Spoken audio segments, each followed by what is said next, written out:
personally, and a lot of therapists don't like to work with those kind of walkers either because they don't move. They have to be moved by the patient. Okay, let me explain this to you. Those are excellent walkers for exercises, right? Because they are sturdy. They don't move. Once you put them on, you put them in front of the patient, they are very sturdy. So they're very good for exercises. I actually prefer them to do exercises with my patients or to stand them up, working on the standing endurance and whatever they're doing in standing. I prefer those walkers. Those are excellent walkers for this. Remember yesterday I told you that the walker is designed only to be held by two hands? Mm-hmm. If I'm holding that walker with two hands, no problem. If I'm trying to do with one hand, right away, there's no support whatsoever. Right, no support whatsoever. So, very important that always two hands on the walker. Now, we will talk about that later. It's on the PowerPoint, but the later PowerPoint. So, I think I have to move this piece of information a little bit earlier because I want to show you actually today what is this all about. Weight bearing. But before I go there, let me demonstrate one more walker. This walker pretty much is preferred walker by OTs and PTs, trust me on that one, because it can move, right? You can actually push it, and patient is able to push that, and it's going easier. This one, if I want to walk using this walker, I have to lift that walker. So I have to do this. I have to walk. I have to lift it. And then walk, right? So I have to lift that walker. This one I don't. This one I do not lift. This one I push. Okay? So now, what I want you to know and practice this like crazy. I don't want anybody to go on field and not knowing wheelchair, how to operate the wheelchair or walkers or anything that I'm going to show you today, all right? So practice. How are we going to close it? Usually it's a button over here. Those are with the buttons. Sometimes you have two over here. Sometimes you get like a levers over here. Doesn't matter what is it. You have to press it and you close it. That's it, right? When you open it, make sure that it clicks. Make sure that it clicks and you see that part, because if you don't close it, open correctly, and you're going to give like that to your patient, you can close on that, right? So make sure that it clicks, you see that part, and now it's safe. How am I going to adjust that to the patient? You can do it in inches, you can do whatever, and measure from the hip. I saw that method, and the physical therapist showed me that method, and it's like, later with my experience, I was like, this is so not necessary, and it like inches and measurements from the hip and all of this. The best and easiest way to do it, the elbow must be flexed between 20 and 30 degrees. If the elbow is flexed to 20 to 30 degrees like this, that's appropriate height. You cannot go wrong with that. So elbow flex to 20, 30 degrees. This is walker for me a little bit too low. You see that elbow angle? You see the angle? Maybe this is like what, 10 degrees, 15 degrees, right? So a little bit too little. If I go one more, and that's what I want you to practice as well. You will going to adjust the legs. You're going to press the button and adjust those legs. All four of them must be the same length. And here we go. Let's see if there is good enough. It's better, right? Better. So you don't really have to measure anything. Some methods are telling you from the superior aspect of the pelvis, and then an inch or inch and a half below that. If you do my method, 20-30 degrees, you can't go wrong with that. All right, let's walk with the walker now. So what I want you to know about the walkers, the difference between the standard one and the weird ones. You have walkers with 4 wheels. I hardly use them. And you will see in the practice that they are hardly used. Why? because there's no support. So they just go like this because they have 4 wheels. It's like only for patients who are really, really know what they are doing and very comfortable with those walkers, and they have good balance. So usually we don't really use, to be honest with you, we don't really use the 4 wheels. I want you to be aware that you're gonna see them, right? And there are different walkers. You're gonna see those 3 wheels walkers. Have you seen those? Yes. 1 in front and 2 on the back, and then look like a little bicycle, right? And then ladies are still walking like that. The 3 wheelers. They are good, again, only to take home for people who have pretty decent balance but need some support. Again, we really don't use them in therapy. In therapy, you will see most primarily those 2 types. That's primarily what you're going to see. Those are very good walkers for exercises in standing when you need to, like, patients stand and do exercises or do whatever, stationary, right? So those are very good because they're not going to go anywhere. But if you want to ambulate with the patient, everybody pretty much prefers this because then they don't have to do this. But this one does not, it's not lift from the floor. This one is just like this. Glides, right? And sometimes you're going to see tennis ball, sometimes you're going to see like a plastic kind of ski looking little things, right? Those are just to make that glide a little bit easier. And of course this is carpet, it's not as easy, but if you have linoleum or some other flooring, it's easier, right, to push. Alright, so that's, oh my goodness, what I'm doing, sorry. So this is about the walker. Alright, so let's talk about walking now. How am I going to walk with the walker? That's very important, and that's going to come on later on the PowerPoint, but I'm going to give you kind of heads up because we're going to practice this today. So let's just do it, all right? Non-weight bearing, partial weight bearing, touch-toe weight bearing, and full weight bearing. And the weight bearing is tolerated, and then full weight bearing. So let me just give you, and you don't have to write that down because if you look in the future PowerPoints, I gave it to you, and that is on your PowerPoint. So you can just find it.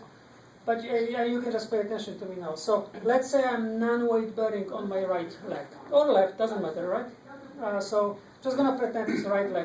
Non-weight bearing means I cannot put my leg on the floor. My leg is 100% of the time off the floor. So let's say this is non-weight bearing, I can't put any weight. How am I going to walk with the walker? Walker first, always. Not too far, never into this position. I'm going to lose balance. I'm too weak for that, right? And not too little either, because then you're going to hop like a rabbit. Boom, boom, boom, right? So it has to be like one step forward. Then we're going to teach our patients to put all the pressure on the upper body, right? And then hop. Walker, hop. Walker, hop, right? That's non-weight bearing. Partial weight bearing. Now let's go for the touch-toe weight bearing. Touch-toe weight bearing means I can touch only with the toes. And so the way in therapy you're going to hear it all the time is the best way to describe this to patient is that the heel of your foot cannot touch the floor. So this is the best way of describing this. Why do we use touch-toe? This is no more than literally touching the toes to the floor. Why this is better than non-weight bearing? That's right, for balance purposes. For balance, not to support your weight, but for balance, right? So how am I going to walk now? Walker, bad foot, good foot. Walker, bad foot, good foot. And it's not the most politically correct saying bad foot, but it's just the easiest for me to say it. So you know what I'm talking about, right? Affected. The affected, the sick, blah, okay, bad foot, right? So why the bad foot first? There is a logic to it. I didn't make this up. Why do I have a walker in the first place? Support. If I'm going to put the walker first, and then I'm going to put my strong foot, the good one, first, What am I going to do to the left, to the right, to the weak one? But you are putting weight. Absolutely, I'm totally messing it up. I'm not supporting anything. I'm not supporting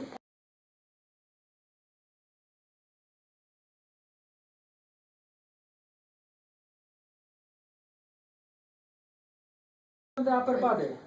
You have to teach this to your patients, right? All the way on the best way to describe this, remember? Do not touch with the heel. Heel that never touches the floor. However you want to verse it, that's the best way to teach your patients, right? So just touch with the toe, put the pressure on the upper body, step. Walker, bad one, good one. Walker, bad one, good one. Once the gait is finished, once the steps are finished, the position of the patient should be inside the walker. You see that? I'm inside the walker. Walker forward. Bad foot, good foot, I'm inside the walker. I'm not finishing my walk when the walker is here. The walker must be right here and I have to be in the space of the walker. For safety reasons. Are you with me? Partial weight bearing. Partial weight bearing means half of the weight can go on that foot. Right? Half of the weight can go on the foot. How am I going to assess what's half? We're gonna estimate. We're gonna estimate. How are we gonna estimate that? We're gonna estimate in a very similar way. Now, you can put foot of the bed. Let's call it bed. The bed foot can go almost flat on the floor, but the heel still cannot touch the floor. But now you don't have to do kind of like this tippy toe. Now you can put more flat. But the heel still does not touch the floor. So this is partial. So walker, bad one. Now can you see the difference? Now I don't have to put like all the pressure on my upper body, and my upper body really lifts me. Now the lower body can help. I can walker, bad one, good one. You see that difference? I could actually put a lot of weight on the right side. Look at this. Right? As opposed to touch toe.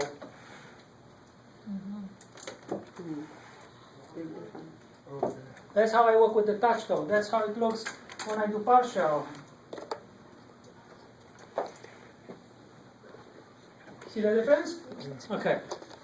But remember, the heel of the foot does not touch the floor in both cases. The next one is weight bearing as tolerated. Means I can walk normally. Let's say still my right is weak, right? But it's as tolerated. That means walker, bad one, good one, walker, bad one, good one, walker, bad one, good one. There is no limitations of how I put my foot. There's no limitations. However, the weight bearing as tolerated means that if the patient requests to sit down and relax, because let's say the part of the body start to hurt or start to be uncomfortable, you have to comply with the request of the patient. Right? So when the patient say, I can't do it anymore, you have to sit them down and let them relax. You can't push that envelope because the weight bearing is as tolerated. So whatever they can tolerate. And the last one is full weight bearing. That means there is no restrictions whatsoever. No restriction whatsoever. But still we're gonna keep the same philosophy of walking. Walker, weaker side, good side. Walker, weaker side, good side. Walker, weaker side, good side. Unless there is no weaker side, and the patient needs a walker only for stability and safety, then doesn't matter which foot goes first. Right? But still, the philosophy stays walker first, then one foot, then the other. Walker first, then the one foot, then the other. Because once you finish that gait cycle, your patient have to be within the space of that walker. That's my starting position, that's my ending position. Does this make sense? Now, I brought this just to show you, we're not going to really practice with that, but what's happened if somebody has non-weight bearing status on the arm? Non-weight bearing status on the arm, but they need walker to walk. This is excellent device. We're gonna put that one over here. This one goes over this one goes lower. On this one, we're gonna fasten that. And now, I'm going to put my hand over here. This is non-weight bearing arm, right? I can't put any weight on that. So now this is over here. And now I can go and I can just like that, alright? Because let's say I broke my arm, but I also can't walk without the walker. So what are we gonna do? This is an excellent device for that. Everybody with me? So are you going to see this in the clinic? Absolutely, absolutely. I've worked with people with this device, and you will too. Not as often, of course, as with the walker itself. With the walker itself, it's like, you know, bread and butter, right? Everybody, every day. This one is occasionally you will need it, but I'm just showing you so you're not surprised if somebody asks you for the arm support for the walker. That's exactly what it is. Any questions about wheelchairs or walkers? Are we good? Good. We good. All right. So now, let's say I have a condition which I don't need a walker, but I still need a device to help me because I'm not steady on my feet, right? So I'm going to grab.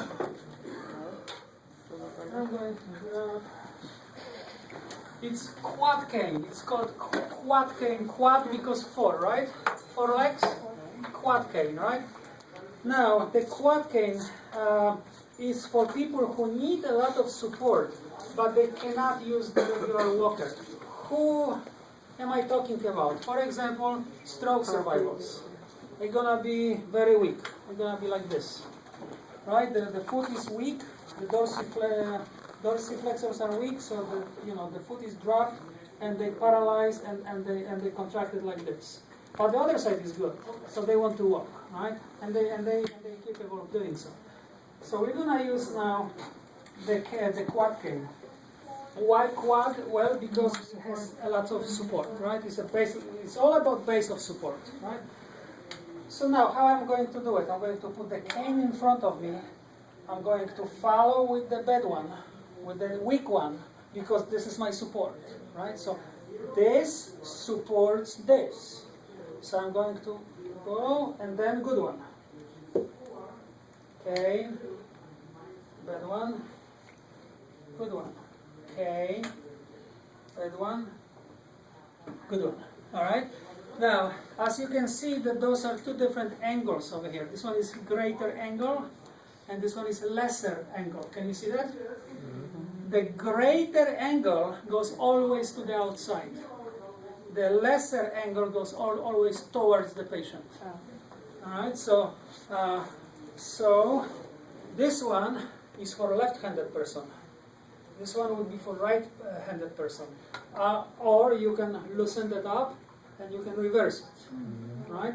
But as is, this one, of course, has a greater base, right? So this one is safer. This one is already kind of for people. But you be the judge. Or if physical therapists are going to be the judge, actually, which one to use. But then you're going to use it for occupational therapy, for occupations, right? Like, let's go to the bathroom. Which cane was assigned to you by physical therapist, right? So they're going to have like this, or they're going to have like that. Are you with me? Chances are that you are not going to be the one assigning the canes to your patients, but you are going to use them with your patients, so you have to know how to do that. Are you with me? So this one is clearly left-handed, as is, right? Because now, you see the angle?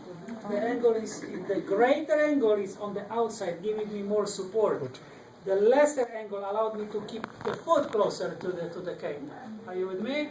So now I'm weak on that side, right? So I'm on that side. Cane, weak side. Good one. Cane, weak side. That's support. Good side. All right. So this is the canes for people such as strokes. Then we got single or simple straight cane. Straight cane actually is called. Straight cane, right? The regular canes. How are we gonna work with this? Very important. I'm going to teach you the way it should be, and a lot of physical therapists are even don't know that, and they're doing the wrong stuff. But I never felt like this is my place to correct them. but many of them don't know even.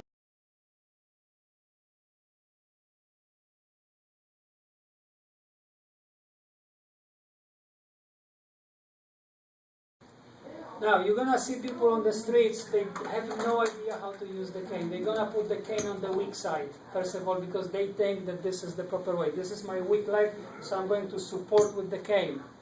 And they're gonna walk like this. Cane, the weak leg. See old people walking like this sometimes, walking like that, and all kind of crazy stuff, right? So this is actually not the way the cane should be used.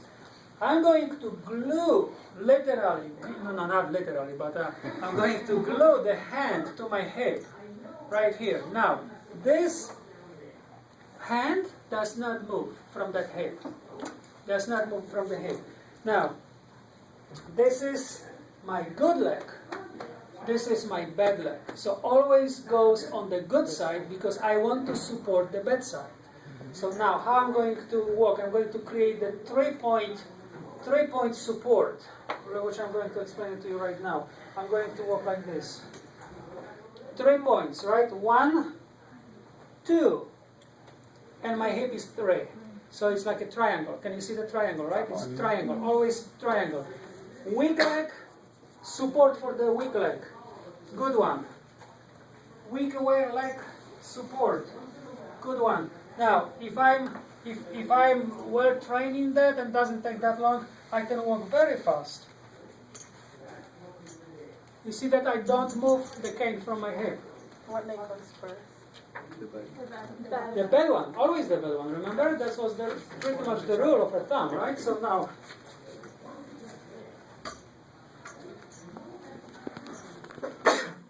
like this. Are you with me? You're gonna practice this. At first it's weird, and then we get used to it, and it's like nothing. If you have a caregiver still on the weak side, the caregiver should be on Always the on weak the side. weak side. Always. This is a rule of a thumb. You don't need to be on the strong side. Always on the plus they have device. So your place is always on the weak side. I'm asking because some places that are teaching them are teaching them opposite of what you said. Yeah, which is absolutely wrong. I can challenge them. They come to me every day. Yeah, I can challenge them with my eyes closed. This is just ridiculous. Why would you want to be on the I was strong taught side? the way you were saying it. That's the way I was Right. taught. So no, you're always on the weak side. As a rule of a thumb, unless environmentally impossible and you just can't. So you have to be on the other side because there is no space for you or things like that. But if there is a space for you, you're always on the weak side. And start with the weak side, right? Starts with the weak side. Yes, and you Walk in, Support, yeah, always with the support, right? Always with the support. You don't leave the weak one behind you. Now, where is the support? None. You don't leave the weak one behind you. You always want the weak one in front of you so you have control. Right? So always with the device. Are you with me? Weak one, device. That's my support. If I'm going to put this one over here, that doesn't work. And I really, if you want to try, I'm really not, I don't have good balance at all. Right? So this gives me a nice balance. I got this V over here, I got this triangle over here. I'm safe. Right here?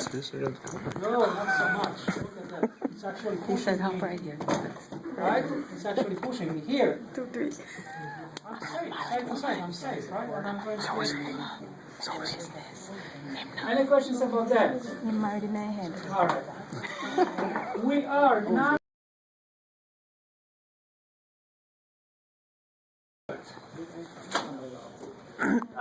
I don't particularly like those. You can try both. Where are the gate belts? We had so many more gate belts. They have to be somewhere. No, I had like that many gate belts.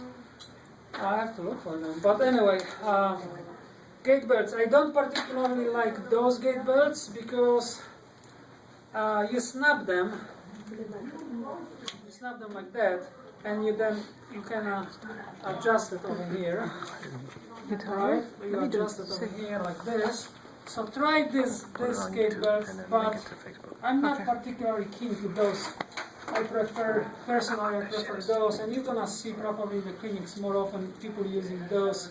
Alright, so it's very easy trick. You see one is with the teeth, one side is with the teeth, the other side is without. Are you seeing this? Yes? So it's very easy trick. When I'm gonna put this around my patient, just like that, the first loop must be with the teeth. So that's the easy way to remember it. Must be with the teeth. So the first loop goes like this.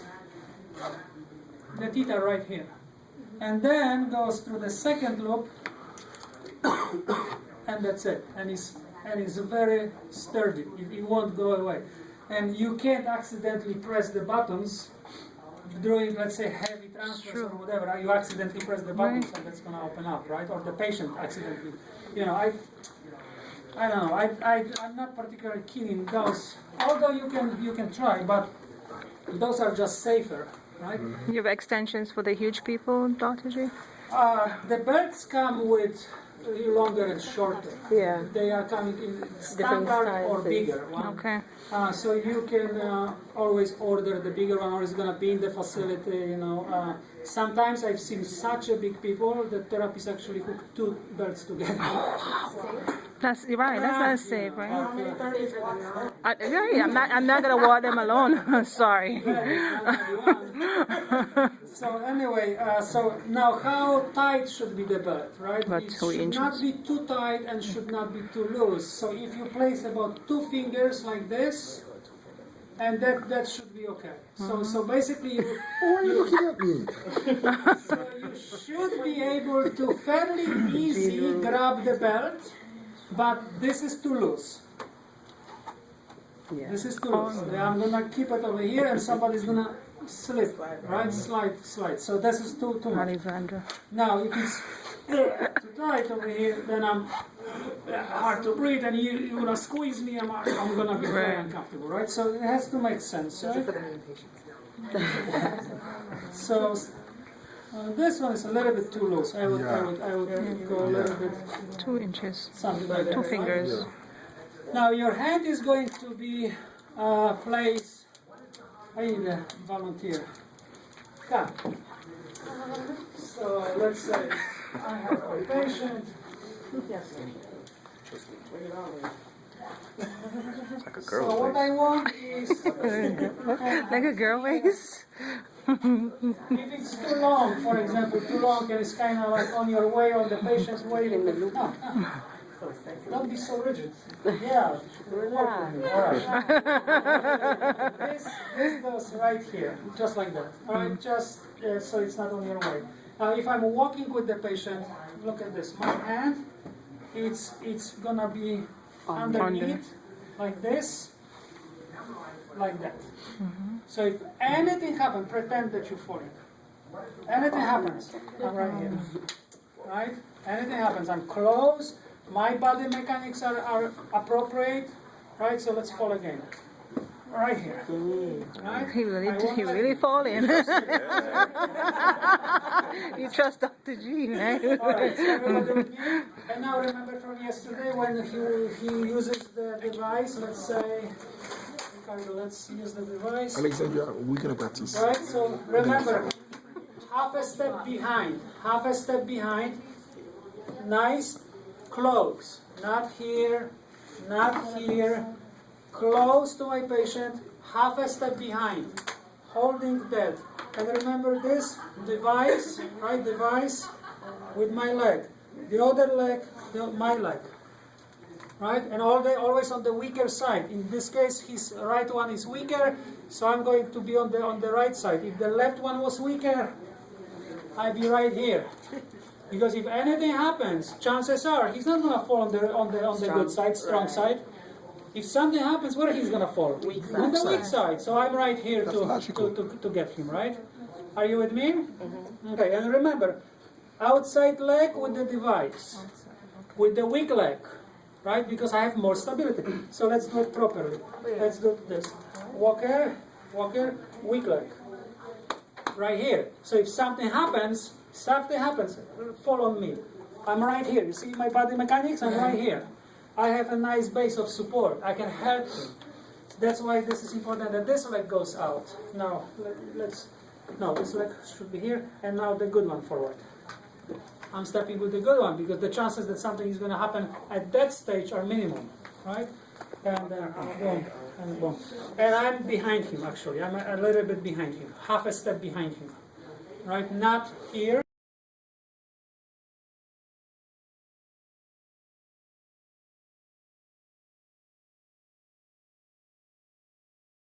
I have to be half a step behind him.